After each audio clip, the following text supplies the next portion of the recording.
हमारे चैनल को सब्सक्राइब करें और बेल आइकन दबाएं।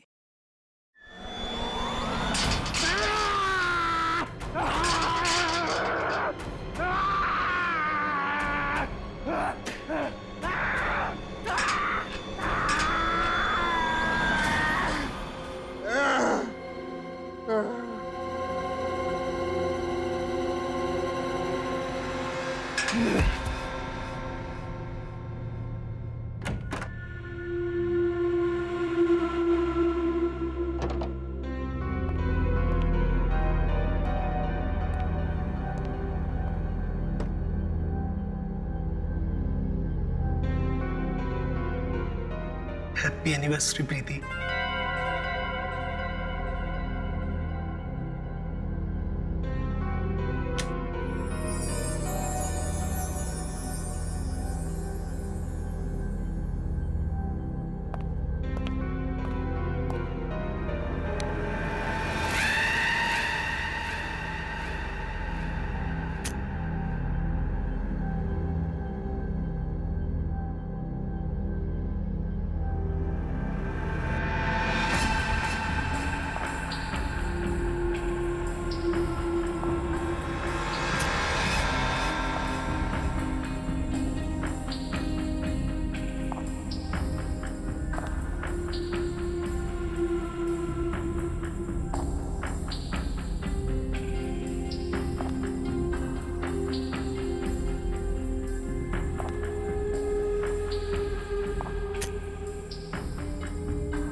क्या बात है प्रीति, तुम ठीक तो हो ना?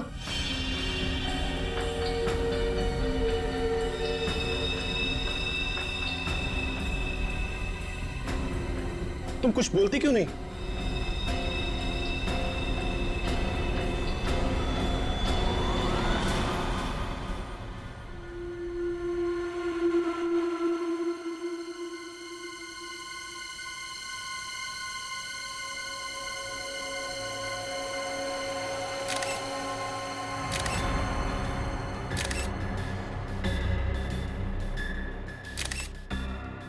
तीन, चार, पाँच, छह, सात बार चाकू से घुपा गया इस विशाल का। एक पत्नी अपने पति को इतनी बेरहमी से मारेगी, वो भी शादी के सालगिरह के दिन, यकीन ही नहीं हो रहा है। हाँ सर, इसकी लाश को देखकर लग रहा है इसकी पत्नी बहुत नफरत करती होगी इससे।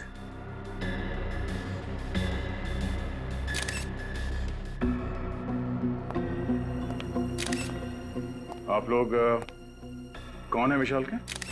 हम लोग दोस्त हैं सर। दोस्त? कब से जानते हो तुम विशाल और प्रीति को? सर हम उन्हें कॉलेज टाइम से जानते हैं सर। इन दोनों के बीच रिश्ते कैसे हैं, संबंध कैसे थे? सर वो एक दूसरे से बहुत प्यार करते थे।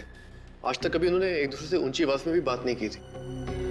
अच्छा, तो आज ऐसी क्या बात हो गई कि प्रीति ने विशाल को इतनी बेरहमी से मारा? कुछ समझ में नहीं आ रहा है सर। प्रीति ऐसा कैसे कर सकती है? सर विशाल आज सुबह बहुत खुश था।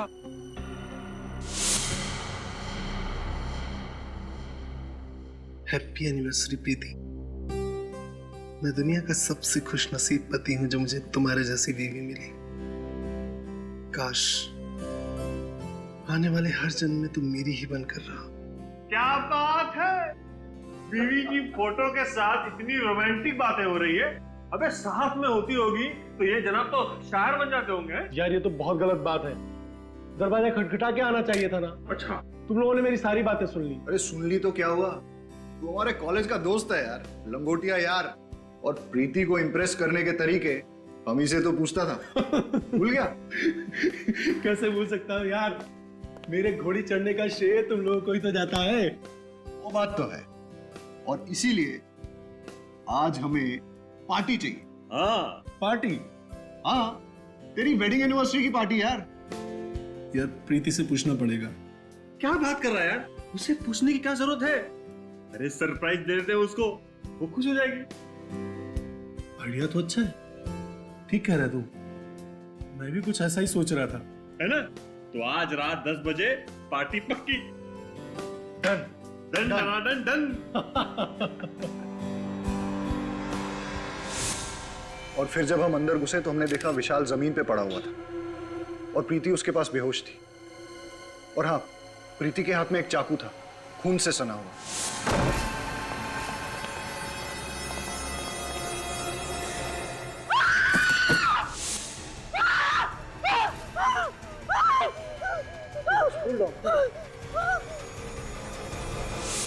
अच्छा, विशाल ने पिछले कुछ दिनों में प्रीति के बर्ताव के बारे में कुछ कहा कि वो किसी बात को लेकर टेंशन में थी या विशाल से किसी कारण वो परेशान थी? नहीं सर, विशाल ने कभी ऐसा कुछ नहीं कहा। हाँ सर, लेकिन वो ये कह रहा था कि आजकल वो प्रीति को टाइम नहीं दे पा रहा था। एक्चुअली काम में बहुत बिजी था। आखिरी बार आपने कब बात की प्रीति से? आज शाम को ही बात की थी मैंने उससे। वो बहुत खुश थी, बहुत ही खुश।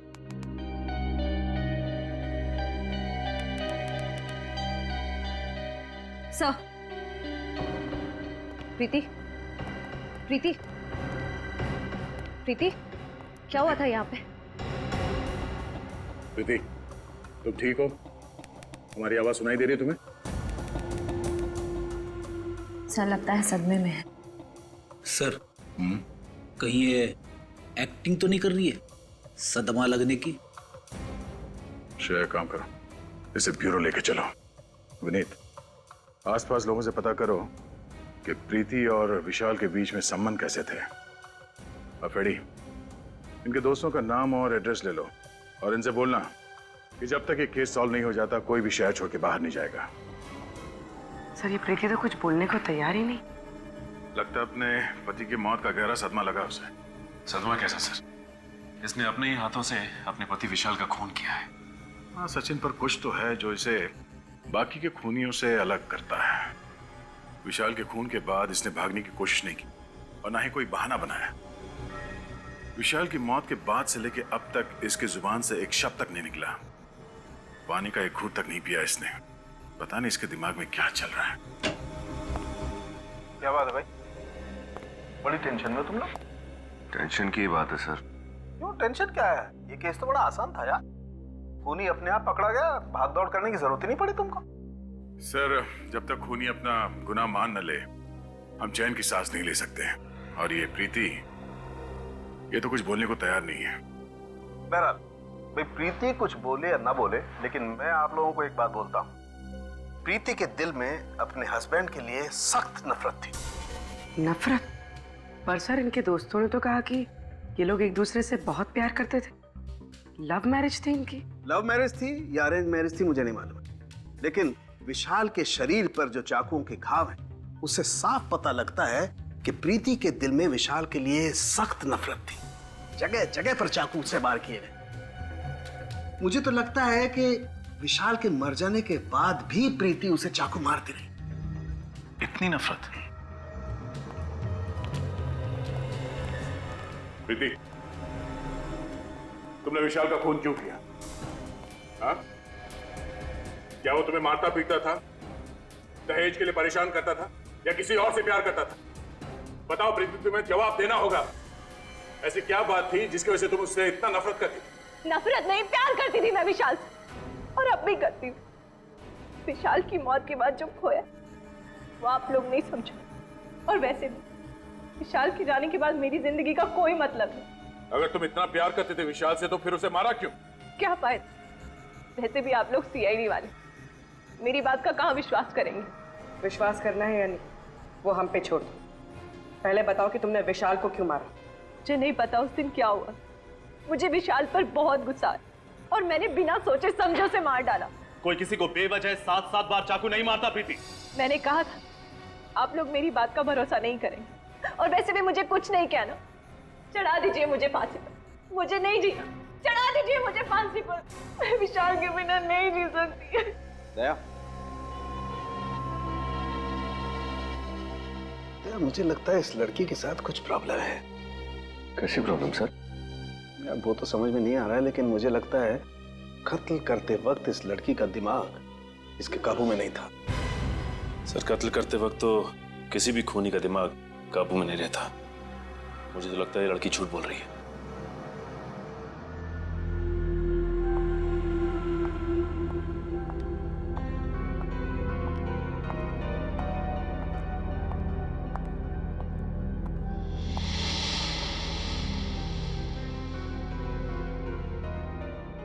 आ गई तू?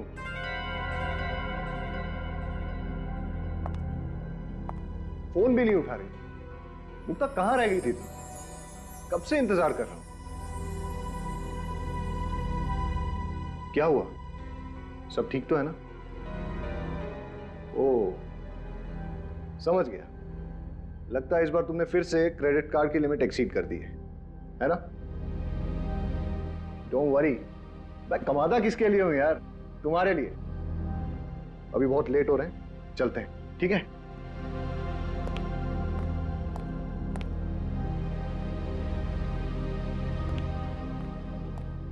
चलो, कम कम।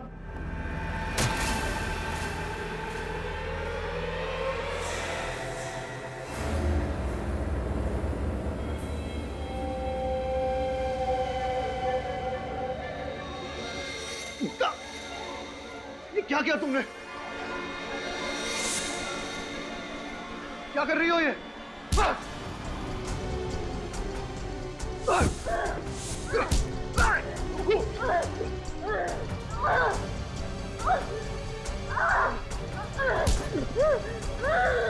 पागल हो गई हो? आवाज छोड़ो मुझे, उठाओ सिक्योरिटी।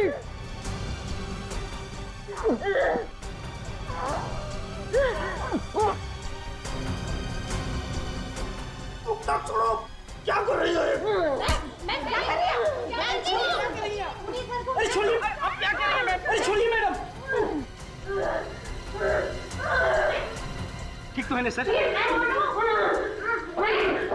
मुक्ता, ये क्या कर रही हो? पागल हो गई हो? होश में आओ।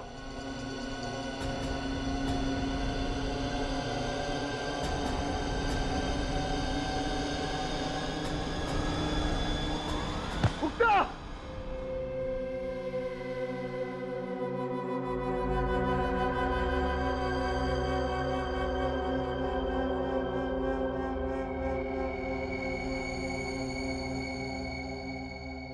मुक्ता, अब कैसी हो तुम?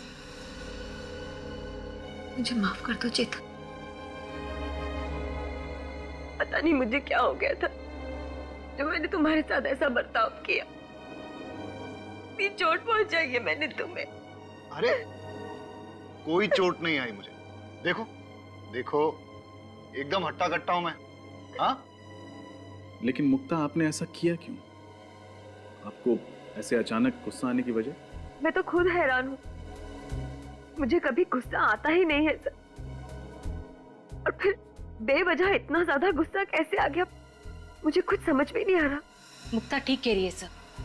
मैंने इसे आज तक किसी से ऊंची आवाज में बात करते हुए नहीं देखा। गुस्सा होना तो बहुत दूर की बात है।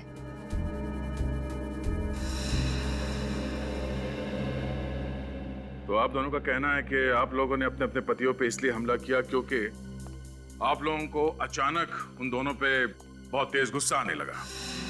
फिर हैरानी की बात यह है कि आप दोनों के पास कोई ठोस वजह नहीं थी उनसे गुस्सा होने की, राइट?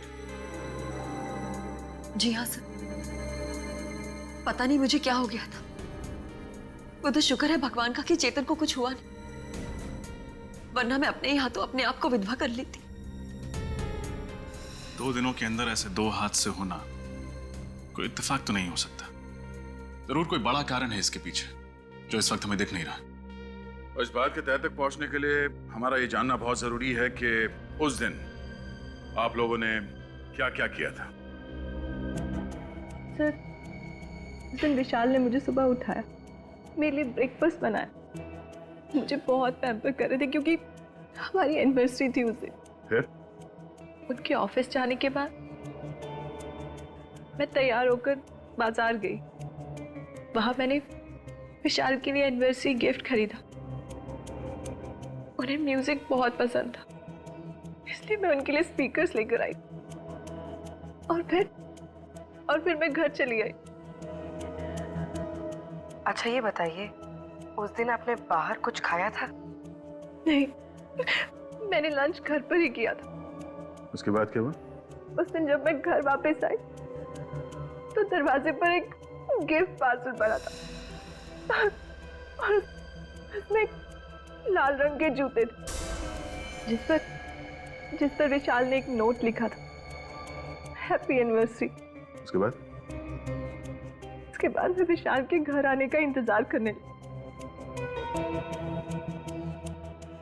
खुद को संवारने लगी, विशाल की पसंदीदा साड़ी पहनी और उसके वो भेजे हुए जूते पहने।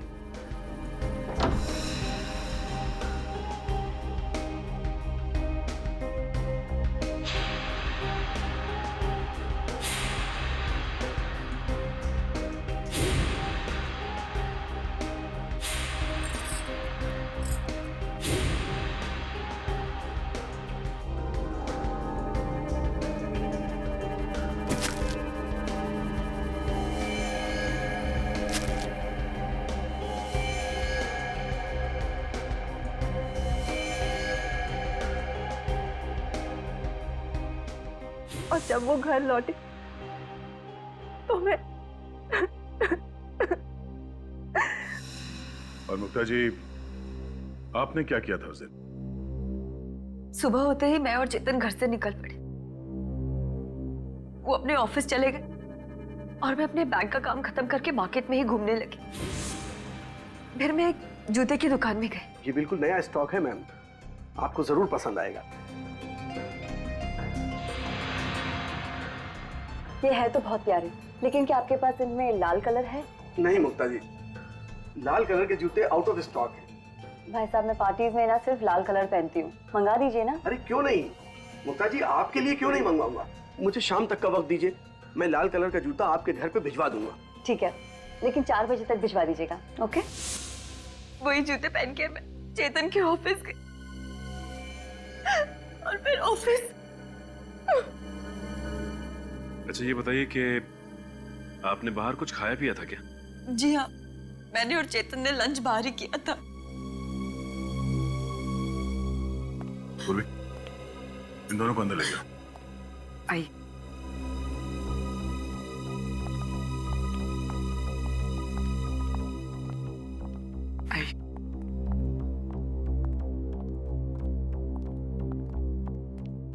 सर, दोनों कहानियों में एक चीज कॉमन है, लाल जूते। हाँ रजत, तो इन लाल जूते में ऐसी क्या बात हो सकती है? मगर सर, प्रीति को ये लाल जूते उसके पति ने गिफ्ट किए थे और मुक्ता को दुकानदार ने होम डिलीवरी की थी।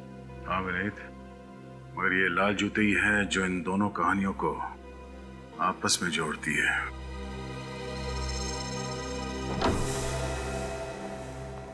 घर की अच्छी तरह से तलाशी लो, देखो लाल जूते कहीं मिलते हैं क्या।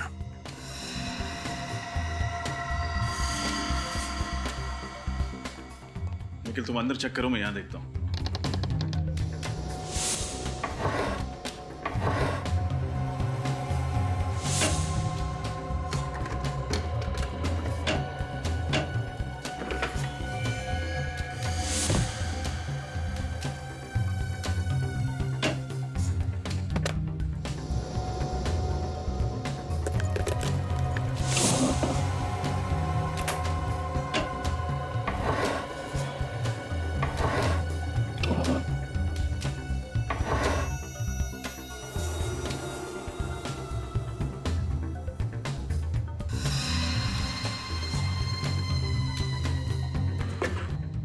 यहाँ तो कोई लाल कलर रिलेटेड इशू नहीं है।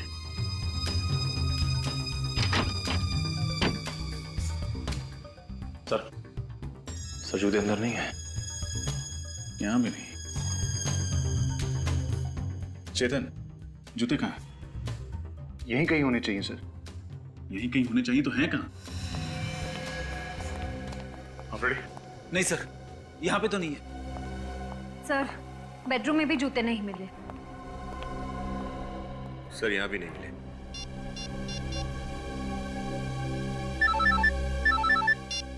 हाँ बोलो।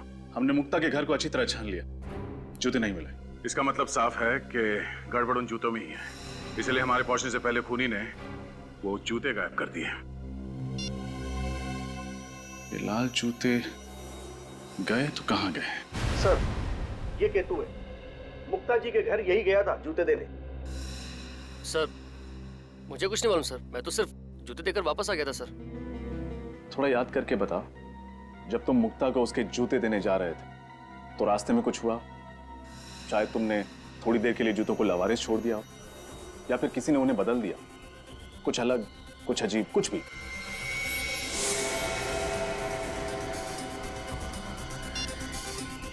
हेलो, हाँ सर, एड्रेस मिल ही नहीं रहा है। कौन सा पता देकर रखा है?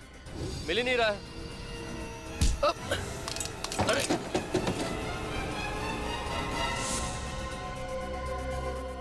सर इसका मतलब जो आदमी केतु से टकराया उसने जूते बदल दिए? हो सकता है पंकज, और अगर जल्दी ही उन खूनी जूतों का राज पता नहीं चला तो शायद कुछ और पति मारे जाएंगे अपनी पत्नियों के हाथों।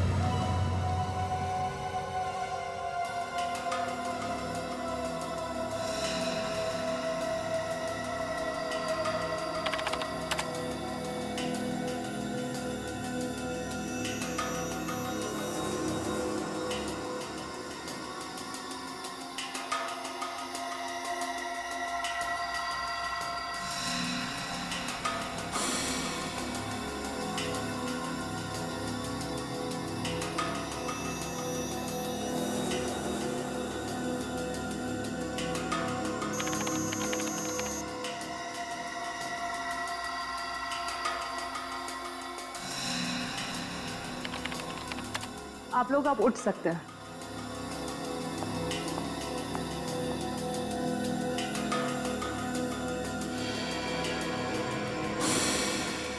ओ, ये चक्कर है।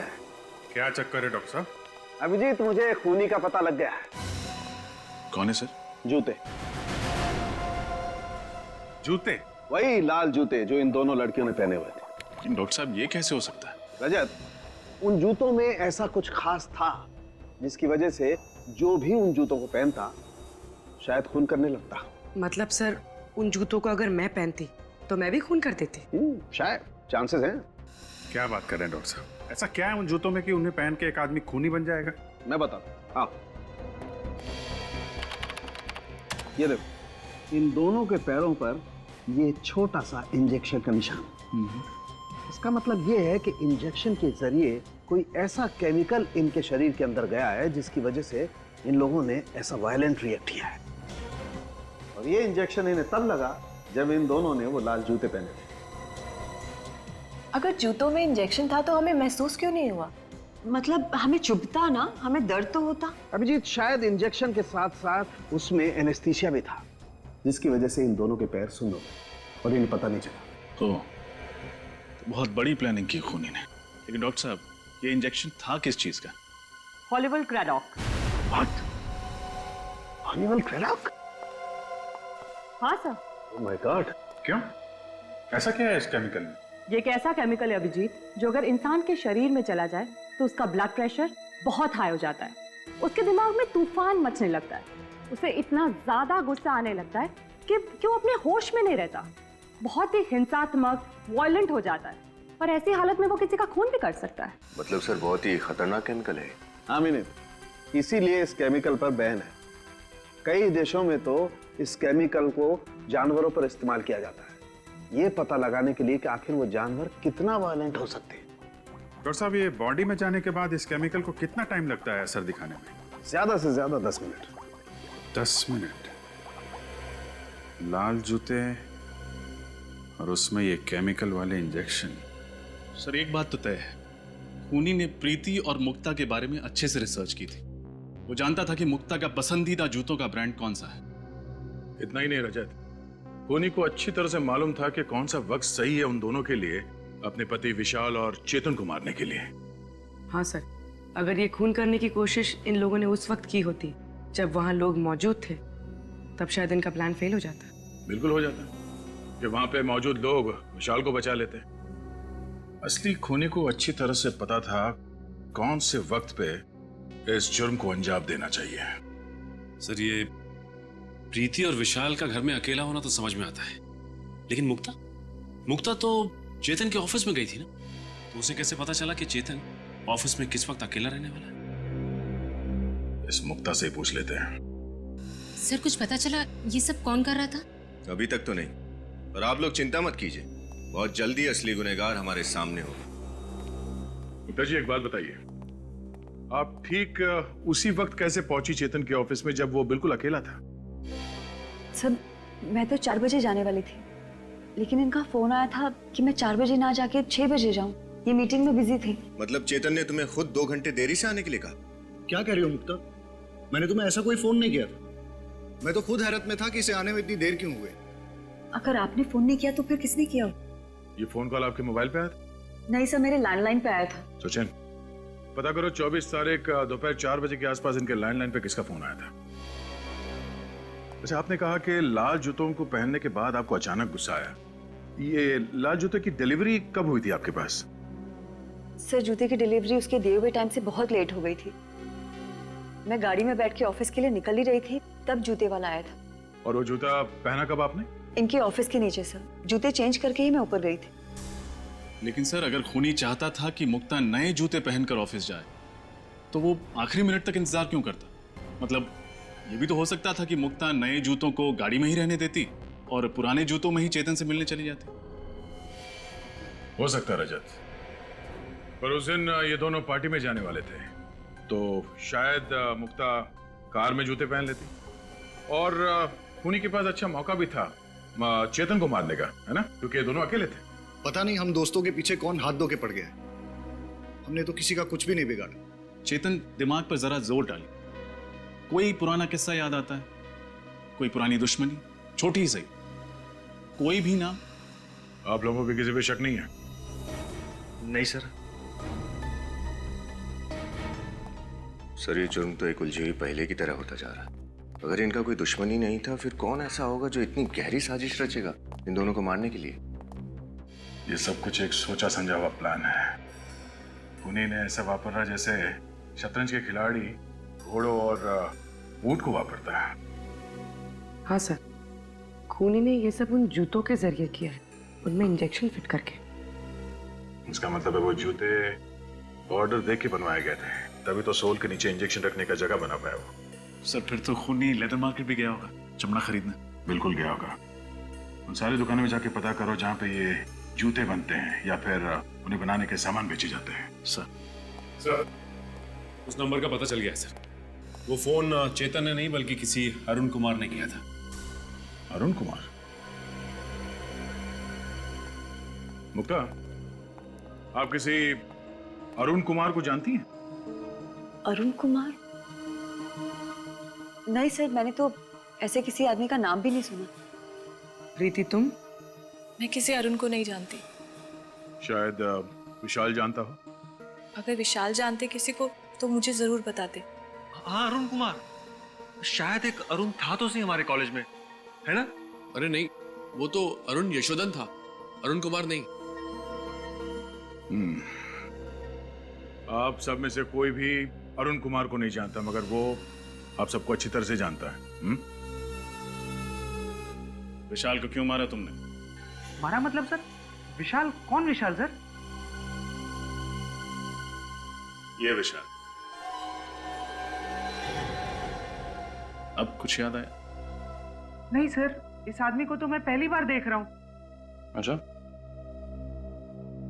इसे तो जरूर पहचानते होगे। नहीं सर, अब ये कौन है? ये चेतन है। चेतन बन के उसकी वाइफ को फोन करते हो और कहते हो चेतन को ही नहीं पहचानते। कमाल है। सर, मैं किसी और की वाइफ को क्यों फोन करूंगा सर? मेरी खुद की वाइफ है फोन करने के लिए। झूठ मत बोलो। फोन रिकॉर्ड से हमें पता चला है कि कल शाम 4 बजे तुमने ही मुक्ता को फोन किया था। मुक्ता सर, मैं इनमें से किसी को नहीं जानता। कौन है ये सब सर? और कल 4 बजे? हाँ सर, 1 मिनट। मैं कल शाम को 4 बजे बाजार गया था और एक आदमी ने मुझसे फोन मांगा था एक कॉल करने के लिए। एक आदमी को दिया था फोन कॉल करने के लिए। बड़ी अच्छी कहानी बना लेते हो। मैं कहानी नहीं बना रहा हूँ, आप खुद सोचिए, अगर मुझे जुर्म करना होता तो मैं खुद का फोन क्यों इस्तेमाल करता? किसी पीसी या किसी और फोन से कॉल नहीं कर सकता था क्या? उस आदमी की शक्ल याद है तुम्हें जिसने तुमसे तुम्हारा फोन मांगा था? नहीं सर, थोड़ा जल्दी में था तो ज्यादा ध्यान नहीं दिया मैंने। ठीक है, अगर तुम्हारी ये कहानी झूठी निकली तो तुम अपने बच्चों को कहानी सुनाने लायक नहीं रहोगे।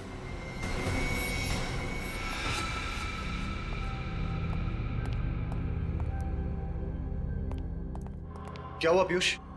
तूने हम लोगों को अचानक क्यों बुला लिया? मुझे तुम लोगों से जरूरी बात करनी है। हाँ बोलना। मुझे लगता है वो वापस आ गया है। What? पागल तो नहीं हो क्या तुम? अरे यार, मैं ठीक कह रहा हूँ। विशाल ऊपर पहुंच गया, चेतन मरते मरते बचा। इससे पहले कि हम दोनों का टिकट कट जाए, हमें सब कुछ सीआईडी को बता देना चाहिए। दिमाग तो नहीं खराब हो गया तेरा? अगर सीआईडी को इस बात की भनक भी लग गई ना, तो तू सोच नहीं सकता वो हम लोगों का क्या हाल करेंगे। अरे यार, जो होगा देखा जाएगा। यूं बेमौत मरने से तो अच्छा ही है ना। देख, अगर तूने सीआईडी को बताने की बात भी की ना, तो वो वापस आया हो या ना आया हो, मैं तुझे जरूर मार डालूंगा। अरे मुझे बचा ले यार। मैं पागल हो रहा हूँ, पागल। मेरा दिमाग फट रहा है, दिमाग। मैं मरना नहीं चाहता, मैं मरना नहीं चाहता, मैं जीना चाहता हूँ, मैं जीना चाहता हूँ। पीयूष, तू घबरा मत, कुछ नहीं होगा हम लोगों को, सब ठीक हो जाएगा। डोंट वरी, हम तेरे साथ हैं ना। मैं मरना नहीं चाहता हूँ, मैं जीना चाहता हूँ। मैं मरना नहीं चाहता, मैं मरना नहीं चाहता। Please help me. कम।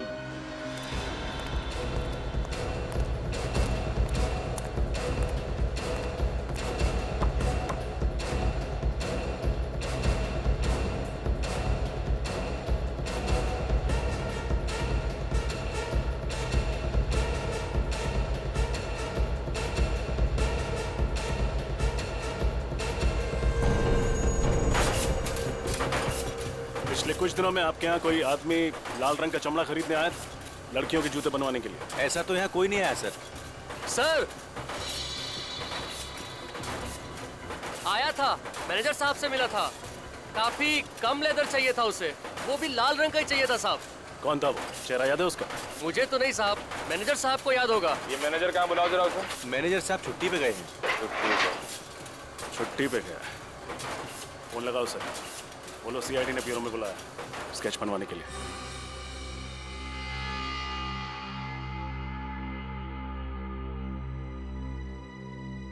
पांडुरंग दगड़ू सराफ। अरे पूर्वी, अरे हटो यार। अरे पूर्वी, अरे वेरी गुड, तुमने तो कमाल कर दिया भाई। Thank you very much, thank you very much, तुम कमाल हो यार। अरे सालों के साहब, ऐसी क्या बात हो गई जो खुशी से आपकी छाती फूल गई?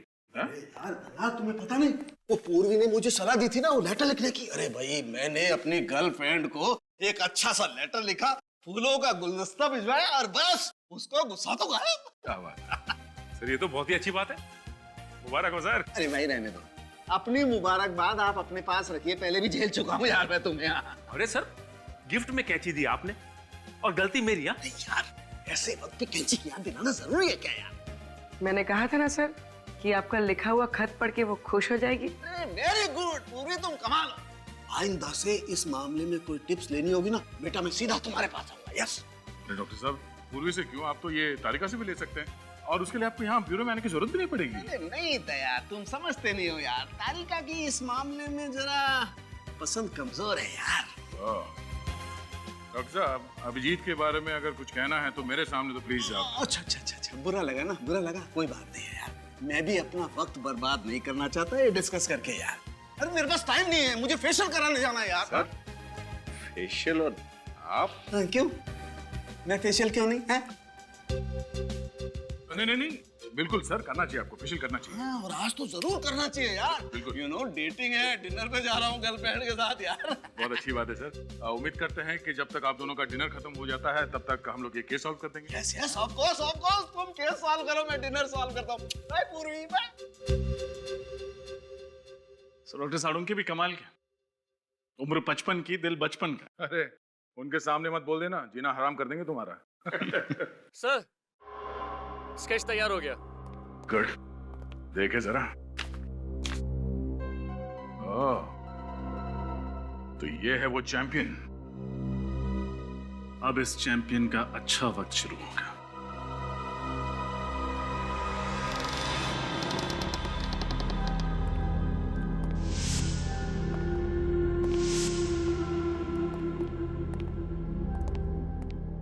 देखो कहां छुप के बैठा है।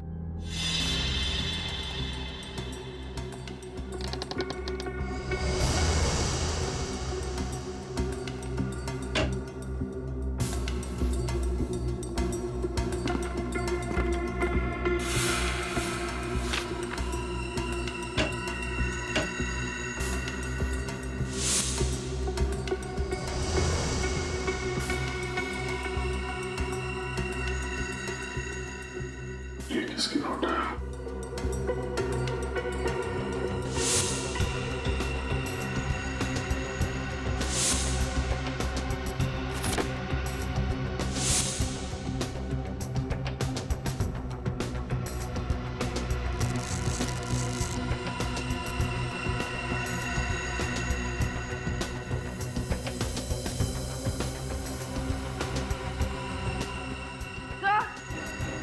आप बोलिए।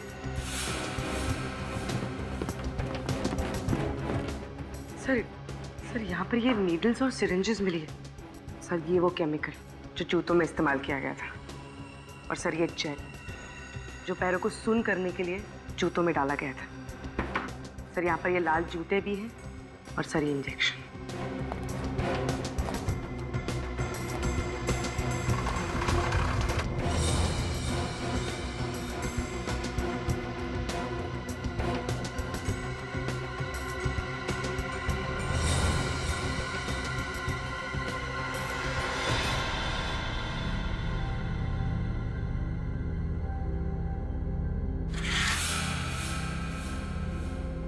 मतलब इन सब के पीछे पीयूष का ही हाथ है।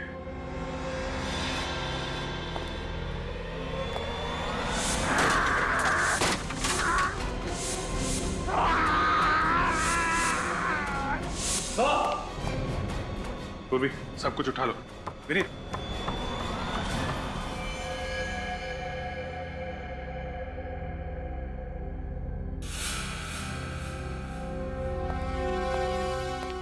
सर पीयूष तो यहाँ मरा पड़ा है। लगता है इसने जहर पिया। My God। सर हमें तो लग रहा था यही सबको मार रहा है, फिर इस पीयूष को किसने मार दिया? इसका मतलब इसके साथ कोई और आदमी भी मिला हुआ था क्या? सर ये देखिए, इसके जेब में से ये चिट्ठी है सर। क्या क्या लिखा है? मैंने ही विशाल का खून करवाया और चेतन पर हमला भी करवाया। नफरत करता था मैं अपने दोस्तों से। कॉलेज के दिनों से चेतन, विशाल, धीरज मुझे परेशान करते थे और बिजनेस पार्टनर बन जाने के बाद भी मुझे मेरा हक नहीं देते थे। इसलिए गुस्से में आकर मैंने उनसे बदला लेने की ठानी। मगर सीआईडी को मेरे बारे में पता चल गया, इसलिए मैं अपनी जान दे रहा हूं। पीयूष, अजीब बात है सर, जब गुनहगार को पता होता है कि एक ना एक दिन वो पकड़ा ही जाएगा, फिर गुनाह करता ही क्यों है? और इसने तो सीआईडी के डर से खुदकुशी कर ली। बात कुछ हजम नहीं हो रही है विनीत। ये आदमी अपने दोस्तों से बदला लेना चाहता था। इतनी लंबी प्लानिंग की उसने बदला लेने के लिए, और अभी इसका बदला पूरा भी नहीं हुआ। डर के मारे आत्महत्या करेगा क्या? सर इसके हाथ और पैर पर ये निशान देखिए। रस्सी के बांधने का निशान। पीयूष को बांध के रखा था। लगता तो है सर, लेकिन जब ये ब्यूरो आया था तब तो कोई निशान नहीं था। और ये निशान काफी गहरे हैं। लगता है काफी दिनों से बांध कर रखा गया था इसे। पीयूष को बांध के भी रखा गया था और पीयूष ब्यूरो में भी। अब कुछ समझ में आ रहा है। डॉक्टर साहब, मैं ठीक तो हो जाऊंगा ना? तुम बिल्कुल फिक्र मत करो, तुम जैसे पहले थे ठीक वैसे हो जाओगे। अब मैं इंजेक्शन लगा रहा हूं, तुम पलट जाओ।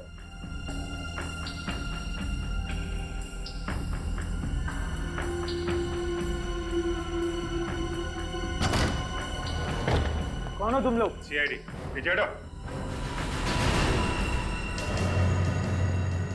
चेहरा बदलवाया जा रहा है? चेहरा चाहे पीयूष का हो या अमित का, अंजाम तो फांसी ही है। ये क्या बकवास कर रहे हैं आप लोग? ऐसी कोई बात नहीं है, जाने दीजिए मुझे। कहाँ जा रहे हो? चेहरा नहीं बदलवाओगे? हाँ, मैं पीयूष नहीं, अमित हूँ। अमित, यही है ना तुम्हारा असली चेहरा? अब बताइए अमित जी, क्यों मारा अपने दोस्तों को तुमने? हैं? दोस्तों के नाम पे धब्बा थे वो लोग, धब्बा। क्यों? ऐसा क्या किया था उन लोगों ने तुम्हारे साथ? उनकी वजह से मैं खूनी बना। मैंने अपने हाथों से सपना की जान ले ली। कौन सपना? सपना, मेरी प्रेमिका। कॉलेज के दिनों में हम एक दूसरे से बहुत प्यार करते थे। एक दिन सपना ने विशाल, पीयूष, चेतन और धीरज को एग्जाम पेपर चुराते हुए देख लिया। फिर उसने धमकी दी कि वो सब कुछ प्रिंसिपल को बता देगी। फिर इन चारों ने उसे मारने का प्लान बनाया। पर सपना तो तुम्हारी गर्लफ्रेंड थी, उनके कहने पे तुमने सपना का खून कर दिया। क्यों? क्योंकि उन चारों ने मुझसे झूठ कहा कि सपना मुझसे बेवफाई कर रही है। वो चारों अच्छी तरह से जानते थे कि मुझे मेरे गुस्से पर काबू नहीं रहता, इसीलिए बिना सच जाने मैंने सपना की जान ले ली। फिर जब तुम्हें सच का पता चला तो तुमने एक एक करके सबसे बदला लेना शुरू कर दिया। हाँ, और डॉक्टर साहब ने मेरी मदद की। इन्होंने मुझे पीयूष का चेहरा दिया, जिसका फायदा उठाकर मैंने अपने प्लान को अंजाम दिया और पीयूष को 1 साल तक कैद कर रखा। और मैं भी यही चाहता था कि इन चारों की मौत की वजह भी वही गुस्सा हो जिसकी वजह से मेरी सपना की मौत हुई थी। और इसीलिए मैंने जूतों में इंजेक्शन फिट किया। प्लान तो अच्छा बनाया था तुमने, लेकिन एक गलती कर दी। पीयूष के मोबाइल से आखिरी कॉल डॉक्टर साहब को कर दिया। सपना का खून किया तुमने। पश्चाताप के आंसू बहाने के बजाय अपने दोस्तों को भी मारा। तुम्हें तो फांसी ही होगी। और डॉक्टर साहब, आप पैसों की लालच में बिक गए। आपका और इनके बाकी दोस्तों का हिसाब तो अब अदालत ही करेगी। For more updates, subscribe to our channel, click the show links and enjoy watching the videos.